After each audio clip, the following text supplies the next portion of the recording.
শুধু টাকা রোজগার করবার জন্য তো অনেক কিছু করা যেত। আমি যদি শুধু টাকা রোজগার করতে চাইতাম তাহলে অভিনয় করতে আসতাম না হয়তো। তোমার শৈশবে কখন মনে হয়েছিল যে yes this is the profession?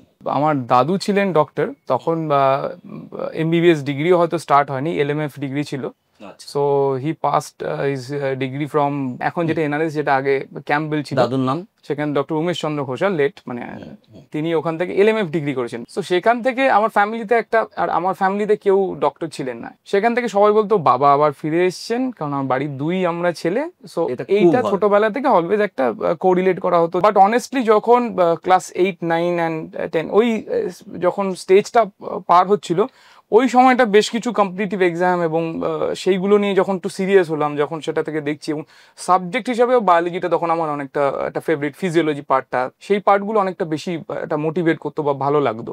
এবং তার সাথে যখন আমি কোনো একটা কার্ডিওলজিস্ট বা তাদের যখন দেখতাম যে তাদের অ্যাটিটিউড এবং তাদের বিহেভিয়ার এবং টুয়ার্ডস দ্য পেশেন্ট, এবং যখন আমার নিজের ফ্যামিলি মেম্বার কারোর ট্রিটমেন্টে যখন যখন যেতাম, তখন জিনিসটা অনেকটা ইন্সপায়ারিং লাগতো যে না, এই মানুষগুলো যে কাজটা করছেন তাতে কত লোক ভালো থাকছেন, তাদের ওয়েলবিং তাদের উপর ডিপেন্ড করছে। তো তখন ডেফিনেটলি সেই জিনিসটা অনেকটা বেশি মোটিভেট করেছিল।